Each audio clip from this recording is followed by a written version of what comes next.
আজকে রাষ্ট্রপতির প্রোগ্রামে হট্টগোল হয়েছে, খুবই দুঃখজনক ঘটনা। এবং কি বিষয়ে দেখেন যে রাষ্ট্রপতি নিজে বলেছেন তার বক্তব্যে, যেই ডকুমেন্টারিতে আবু সাঈদ নাই সে কোনো ডকুমেন্টারি হতে পারে না। জোর করে আপনি মাননীয় প্রধানমন্ত্রীকে এক দফার ঘোষক বানাচ্ছেন কেন? এই কথাটা বলে কি আপনি মাননীয় প্রধানমন্ত্রীকে সম্মানিত করছেন, না আসলে ছোট করছেন? উনি এক দফার ঘোষক না হইলে কি ওনার মর্যাদা সম্মান কোনোভাবে কমে যেত? কমে যেত না তো। তাহলে কি পরিকল্পিতভাবে টোটাল ব্যুরোক্রেসির ভিতরে একটা আওয়ামী গুপ্ত শ্রেণী কাজ করতেছে, যারা গণ অভ্যুত্থানের শক্তিগুলোর ভিতরে ক্যাওয়াস লাগাচ্ছে, একজনের বিরুদ্ধে আরেকজনকে খেপায় তুলছে? অপ্রয়োজনীয় কাজ কিন্তু। এবং সেখানে বিদেশিরা ছিল। এটা কি পরিমাণ অসম্মানজনক আমাদের দেশের জন্য। রাষ্ট্রপতির সামনে এই হট্টগোল হলো, এরপরে হচ্ছে সব কূটনীতিকরা বের হয়ে গেল, এবং এরপরে একটা রাজনৈতিক দল ওয়াকআউট করলো। মানে সব মিলিয়ে এই ক্যাওয়াসটা তো অ্যাভয়েড করা যেত যদি সরকার একটু বুদ্ধিমত্তার সাথে কাজগুলো করতেন। এর আগে আমরা দেখেছি মাননীয় প্রধানমন্ত্রীর একটা প্রোগ্রাম প্রেজেন্ট করতেছে আওয়ামী আমলের সিআরআই এবং জুলাই গণ অভ্যুত্থানে অ্যাক্টিভলি জয়ের হয়ে পুতুলের হয়ে ক্যানভাস করছেন সেরকম একটা মেয়ে। আপনার মাননীয় প্রধানমন্ত্রীর প্রোগ্রাম প্রেজেন্ট করবার লোক নাই, বিএনপিতে জাতীয়তাবাদী ব্লকে মেয়ে নাই, হাজার হাজার মেয়েরা কি ছাত্র দলের পলিটিক্স করছে না বিএনপিতে? তাহলে দেখেন যে আসলে আমরা শিখছি কিনা। এইটা আমার কাছে মনে হয়েছে যে আসলে ক্ষমতা আমাদেরকে অন্ধ করে দিচ্ছে, এবং এইটা আমরা চাই না। মাননীয় প্রধানমন্ত্রী কিন্তু বারবার বলছেন যে রাজনৈতিক সহনশীলতা, চেয়ার থেকে আগুন আসতেছে, আমরা যেন ভুলে না যাই। এই বিষয়গুলো প্র্যাকটিসে দল আকারে সরকার আকারে প্র্যাকটিস করছেন কিনা। এবং এটাই তো আমাদের সবচেয়ে বড় শিক্ষা, যে 17 বছরে হাসিনা যা যা যেভাবে যেভাবে করেছে, আমি এটা ওইভাবে করবো না, ওইভাবে বলবো না, ওইভাবে উত্তক্ত করবো না, ওইভাবে বিরোধী দলকে নাই করে দেওয়ার চেষ্টা করবো না।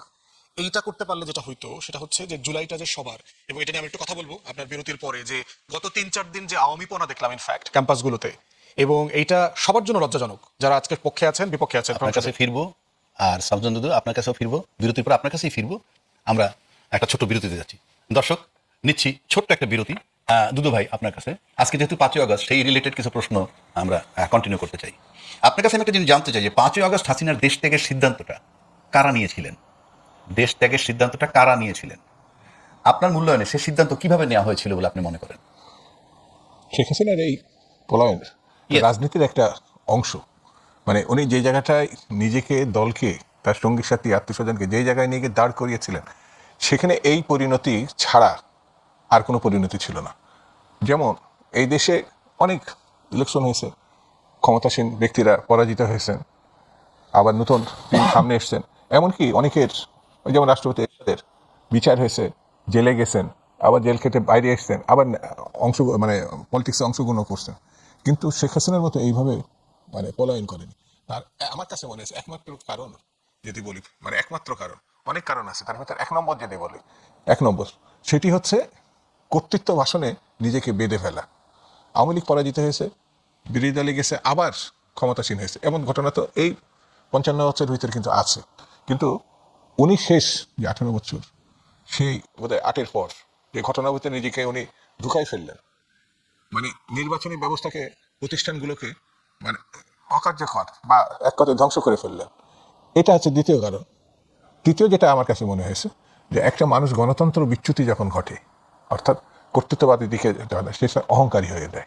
সেই অহংকারে লজিক্যাল যেসব ব্যাপারগুলো এটা ছুঁড়ে ফেলে দেয়, সে আরো অন্য কিছু মানতে চায় না, আপনি রাইটলি সেড, কিন্তু আমার প্রশ্ন হচ্ছে যে সে তো পদত্যাগ করলো কিংবা সে ক্ষমতাচ্যুত হইলো, কিন্তু তার দেশ ত্যাগের সিদ্ধান্তটা কারা নিয়েছিলেন? পদত্যাগ উনি করেননি। আচ্ছা, পদত্যাগ করার মানসিকতা যদি থাকতো, ওই সময় ছাত্ররা কিন্তু 3 দিন আগ পর্যন্ত পদত্যাগের কথা বলছেন ওই সময়, ওই মুহূর্তে। এবং বিএনপির পক্ষ থেকে বা জামাতের পক্ষ থেকে অনেক আগেই পদত্যাগের তার আহ্বান জানানো হয়েছিল। মানে ধারাবাহিক আন্দোলনে প্রতিনিয়ত একটা ভালো নির্বাচনের জন্য, পদত্যাগটা কিসের জন্য? একটা ভালো নির্বাচনের জন্য, একটা কেয়ারটেকার ব্যবস্থার মধ্যে গিয়ে নির্বাচন করেন উনি। কাউকে টাকা সর্বশেষ যখন ছাত্রদের এই আন্দোলন একটা, তারা কিন্তু পদত্যাগ দাবি করছে, দেশ ত্যাগের কথা বলেনি যে তুমি দেশ ছাড়ো। পদত্যাগ বারবার করতে করতে একটা সময় উনি বুঝছেন যে যে জনবিস্ফোরণ ঘটতে যাচ্ছে, সেইখানে বোধহয় এই দেশে থাকাটাই তার জন্য। আচ্ছা, আমি একটু ফুয়াদের কাছে আসি। ফুয়াদের কাছে আমার প্রশ্ন, একজন প্রধানমন্ত্রী পদত্যাগ করার পর, আমি পদত্যাগ এই জন্য বলছি, ফাইনালি তো আমরা পাইছি যিনি পদত্যাগ করে গেছেন, সেই অর্থে যদি দুদুভাই বলছেন অন্য একটা কথা, সেটা নিয়ে আমার বিতর্ক নাই। একজন প্রধানমন্ত্রী পদত্যাগ করার পর তিনি কতটুকু রাষ্ট্রীয় নিরাপত্তা সুবিধা কিংবা সরকারি পরিবহন ব্যবহারের অধিকার রাখেন? আইন কি বলে? দেখেন, আমি দুদুভাইয়ের সাথে একমত। হাসিনা পদত্যাগ করে নাই, করার প্রয়োজন হয় নাই, এবং পদত্যাগ করলে যেটা হবে, সাংবিধানিক অনেকগুলো কনসিকুয়েন্সিয়াল কোয়েশ্চেন অ্যারাইজ করবে। তাকে পদচ্যুত করানো হয়েছে। গণ অভ্যুত্থানের কনসিকুয়েন্স হচ্ছে কেউ পদত্যাগ করে না, তাকে পদচ্যুত করতে হয়। তাকে এরপরে হচ্ছে পাল্টা ইস্যুগুলো আসে যে এরপরে আসলে কি ঘটবে। এবং দেখেন যে হাসিনা মোটামুটি 1-2 তারিখে সে বুঝে ফেলছে যে তার পক্ষে আসলে ক্ষমতা থাকা সম্ভব না, এবং ফোন কনভারসেশন যেটা আসতেছে দেখবেন যে হাসান মাহমুদকে সে বলতেছে তার সর্বশেষ বিদেশমন্ত্রী যে সব অস্ত্র তো ব্যবহার করলাম, লাভ তো হইতেছে না, আর কত মানুষকে মারবো, মানে আর মাইরা তো ক্ষমতা থাকতে পারবো না মনে হচ্ছে। সে নিজেই বলতেছে 2-3 তারিখের দিকে হাসান মাহমুদকে বলতেছে বিভিন্ন জায়গায় সামরিক বেসামরিক তার যে সোর্স, ইভেন ইন্ডিয়ান বিভিন্ন জায়গাতে তিনি 3 তারিখ 4 তারিখ রাতে পর্যন্ত কন্টিনিউয়াসলি কথা বলছেন। কোনো কোনো জায়গা থেকে আমাকে দু একজন সাংবাদিক এটাও বলেছেন যে মোদিকে সে পর্যন্ত মোদির কাছে মেসেজ পাঠাইছে ইন্টারভিন করবার জন্য। সে মনে করতেছে যে ইন্টারভেনশন ছাড়া এখানে তার পক্ষে থাকা সম্ভব না। ভারত থেকে বলা হয়েছে একটা স্বাধীন রাষ্ট্রে ইন্টারভিন করতে হলে তো আমাকে জাতিসংঘকে জবাবদিহিতা করতে হবে, একটা যৌক্তিক কারণ বলতে হবে যে আমি কোনোভাবে আহত হয়েছি কিনা রাষ্ট্র আকারে।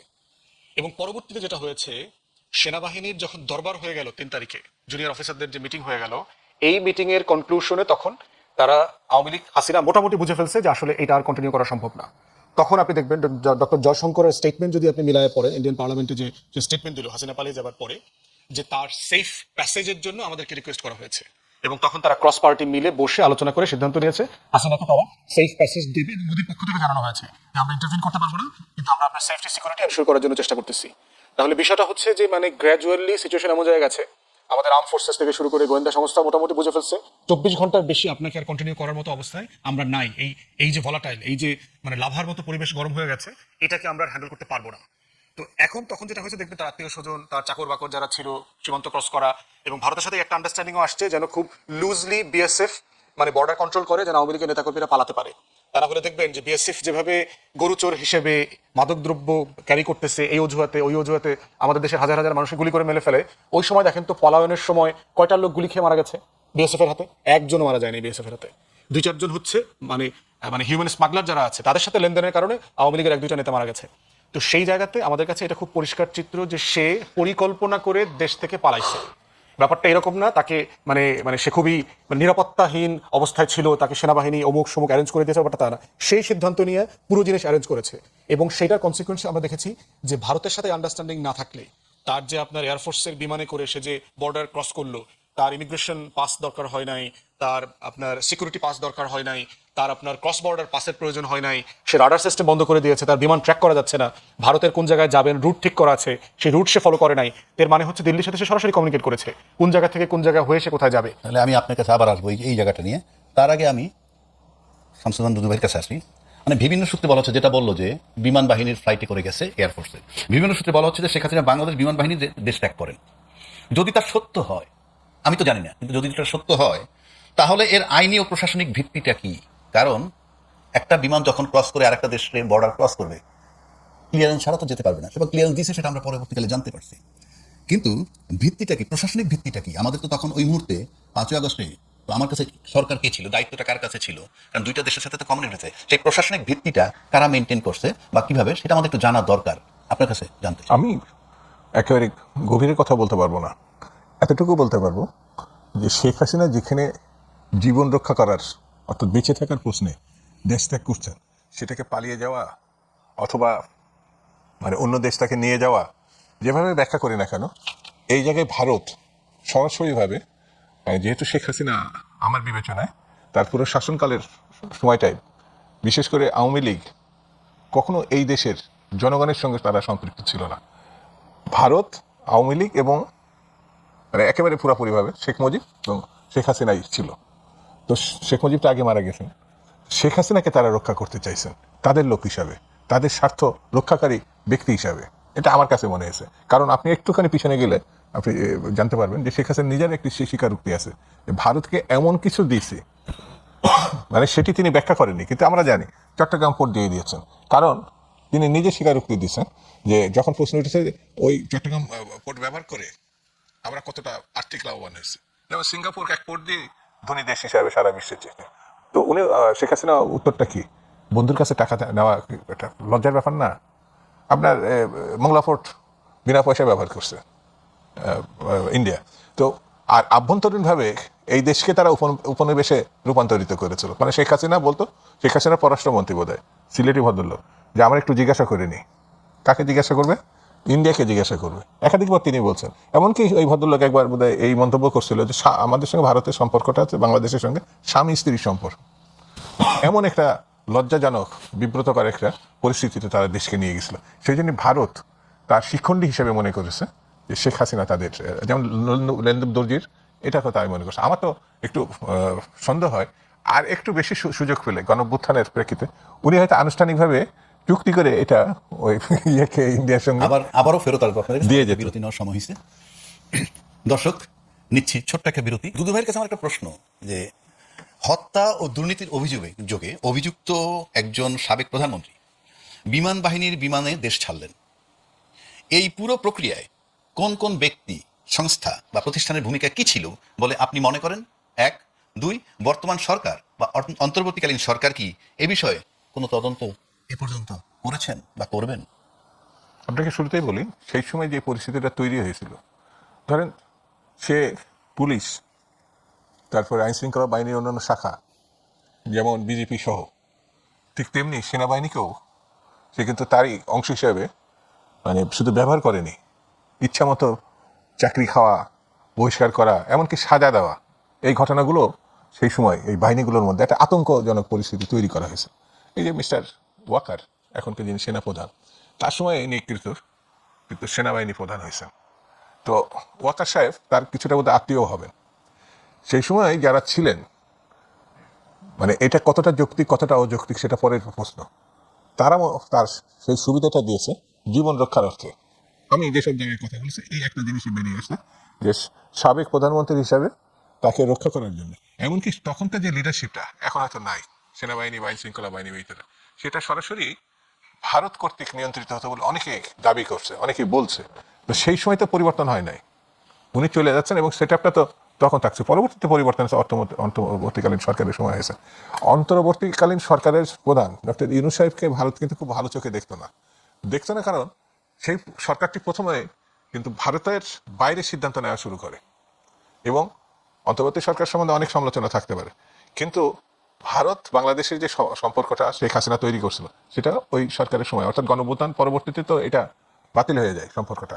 সেই কারণেও ডক্টর ইউনূসকে ওই সময় ভালো চোখে ভারত দেখতো না, এখনো দেখে, এটা আমার কাছে মনে হয় না। আর ভারত গণতান্ত্রিক হিসেবে দাবি করলো, সে সবসময় আমার কাছে মনে হয়েছে একটা সম্প্রসারণবাদী দেশ। সে তার আশেপাশে যেসব দেশগুলো একমাত্র মানে বাংলাদেশকে সে নিয়ন্ত্রণ করছিল, অন্য দেশগুলো বরঞ্চ কিছুটা হলেও তারা তাদের মতো করে চলছিল। এই বাংলাদেশ সে হারাতে চায় নাই ভারত, এটা আমার কাছে মনে হয়েছে। আবারও আসবো আমি একটু আসাদুজ্জামান ফুয়াদ আপনাকে বলছি। শেখ হাসিনা তখন সাবেক প্রধানমন্ত্রী, সেই অবস্থায় ভারত কি প্রক্রিয়ায় বিমানটিকে তাদের আকাশ সীমায় প্রবেশ এবং দিল্লির কাছে সামরিক ঘাঁটিতে অবতরণের অনুমতি দিয়েছিল? এই বিষয়ে বাংলাদেশ বা ভারতের কোনো সরকারি তদন্ত হওয়া কি প্রয়োজন ছিল? আপনি কি মনে করেন? নিঃসন্দেহে এর আগে আপনি যে প্রশ্নটা করেছেন আর কি, যে তাকে গ্রেফতার কেন করা হলো না, অথবা ক্যান্টনমেন্টে সারা দেশে যে আপনার 600+ লোকজন আওয়ামী লীগ সংশ্লিষ্ট যারা আশ্রয় প্রার্থনা করেছিল তাদেরকে কোন এখতিয়ার বলে আবার তাদেরকে ছেড়ে দেওয়া হলো। তো এখন প্রশ্ন হচ্ছে যে বাংলাদেশে এখন নির্বাচিত সরকার আসছে, অন্তর্বর্তীকালীন সরকারের প্রায়োরিটি ডিফারেন্ট, রাষ্ট্র ভেঙে গেছে, প্রতিষ্ঠান ভেঙে গেছে, আন্দোলন সংগ্রাম সবকিছু এলোমেলো চলছে। সেখানে নির্বাচিত একটা সরকারের কাছে ক্ষমতাটা ফিরায় দেওয়া, অর্থনীতিটাকে টেনে ধরাটা তাদের একটা প্রায়োরিটির জায়গা ছিল, সেটা তারা সাকসেসফুলি করেছে। আমার মনে হয় যে এই কাজটা এখন এখানে করা উচিত। আমি মনে করি যে পার্লামেন্টে একটা স্ট্যান্ডিং কমিটি করা দরকার, সিম্পলি এই জুলাই কেন্দ্রিক প্রশ্নগুলোর মীমাংসা করবার জন্য।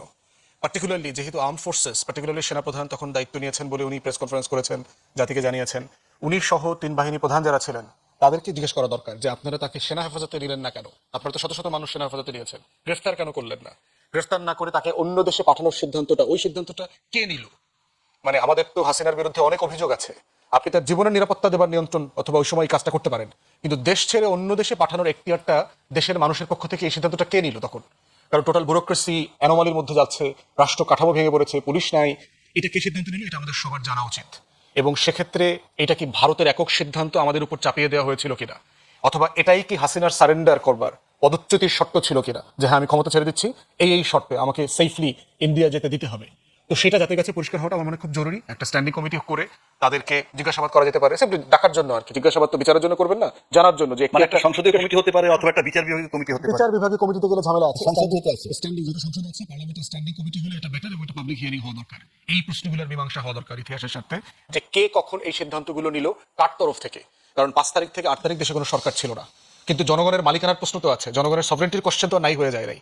অতএব কারা কারা এই এখতিয়ারটা এক্সারসাইজ করলেন, কিসের বলে এক্সারসাইজ করলেন, কাদের সাথে কনসাল্ট করেছেন, রাজনৈতিক দলগুলোতে ক্যান্টনমেন্টে নিয়ে মিটিং করেছেন, পরবর্তী সরকার কিভাবে গঠিত হতে পারে, শেখ হাসিনাকে কি করবো সেই বিষয়ে কি পরামর্শ নিয়েছেন, তার ব্যাপারে কি রাজনৈতিক দলগুলো কোনো পরামর্শ দিয়েছে? অতএব এই প্রশ্নগুলো আমাদেরও জানা দরকার, জাতির জানা দরকার। কারণ আমার ইতিহাসের সবচেয়ে মানে বড় স্বৈরাচার একটা ফ্যাসিস্ট, তার বিচার করবার সুযোগটা আমরা কেন হারালাম, তাকে কেন অন্য দেশে চলে যেতে হলো, এবং যেই প্রোটোকল দিয়ে নেওয়া হয়েছে এটা একটা এক্সক্লুসিভ মিলিটারি সিকিউরিটি প্রোটোকল আর কি। অতএব সেই জায়গা থেকে এই প্রশ্ন আজকে 2 বছর পর না হলেও পরবর্তী সময়গুলোতে বারবার উঠবে এবং রিজলভ হওয়া জরুরি। আমরা আপনার কাছে আবার ফিরবো, তার আগে একটা বিরতিতে যাচ্ছি। দর্শক, নিচ্ছি ছোট্ট একটা বিরতি। ব্যারিস্টার আসাদুজ্জামান ফুয়াদ, আপনার কাছে। আমরা যদি এই জিনিসটাকে এমনভাবে ধরি, কারণ একটা রাষ্ট্র থেকে একজনকে আমরা প্লেনে করে আরেকটা রাষ্ট্রে নিচ্ছি, সুতরাং কোনো সন্দেহ নাই যে দুই দেশের অথরিটির সাথে কথাবার্তা হয়ে গেছে। যদি কথাবার্তা হয়ে যায় তাহলে তো আমরা রেখে আসলাম বা দিয়ে আসলাম দুইটা সরকারের আন্ডারস্ট্যান্ডিংয়ে।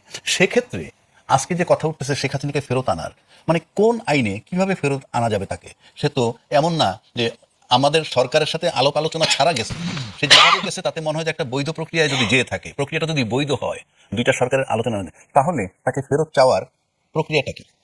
প্রক্রিয়াটা আসলে বৈধ না, ইমার্জেন্সি। মানে এটা অবৈধ অবৈধ কোনো ডেফিনেশনে ফেলতে পারবেন না, এবং দুইটার কনটেক্সট ডিফারেন্ট। ধরেন যেই মুহূর্তে হাসিনা পালাচ্ছে ওই মুহূর্তে তো আইসিটিতে তার নামে কোনো মামলা রুজু হয়নি, তার বিরুদ্ধে কোনো প্রসিডিং শুরু হয়নি, তাকে মানে ওয়ারেন্ট ইস্যু করা হচ্ছে না, সমন করা হচ্ছে না যে কোর্টে এসে হাজিরা দেন, পুলিশ অথবা স্বরাষ্ট্র মন্ত্রণালয়, ইন্টারপোলের সাহায্য যাচ্ছে না যে আমরা আসামিকে ফেরত চাচ্ছি, এই প্রসেসগুলো তো শুরু হয়নি। ওই প্রসেস শুরু হলে পরে এক্সট্রাডিশন ট্রিটি যেটা ইন্ডিয়ার সাথে আছে ওইটা ট্রিগার করে, ওইটা ইনভোক করা হচ্ছে। এখন 5 তারিখ পর্যন্ত আমাদের আলোচনার জায়গাটা হচ্ছে যে আসলে এখতিয়ারের প্রশ্ন, হাসিনা কিভাবে পালাইলো। একটা হচ্ছে যে সে গণভবন ছাইরা নিজে নিজের মতো করে সীমান্ত দিয়ে কাপড় চোপড় চেঞ্জ করে বোরখা পইরা ওই পারে চলে গেছে, যেভাবে আওয়ামী লীগের হাজার হাজার লোক চলে গেছে। কিন্তু এই পালানোটা তো সিম্পলি পালানো না, পদচ্যুত করে তাকে খুবই সেফলি এক্সিট করতে দেওয়া হয়েছে, এবং সেখানে বাংলাদেশ রাষ্ট্রের গুরুত্বপূর্ণ সিকিউরিটি অ্যাপারেটাস যারা আছেন তারা সবাই জড়িত। সেটা ইমিগ্রেশন বলেন, আমাদের এয়ার সিকিউরিটি যারা মেনটেন করছেন, বর্ডার সিকিউরিটি যারা মেনটেন করছেন, আমাদের কাঠামোগত জাতীয় নিরাপত্তা দায়িত্ব, পররাষ্ট্র মন্ত্রণালয়, স্বরাষ্ট্র স্বরাষ্ট্র মন্ত্রণালয় তখন আসলে নাই ধরেন,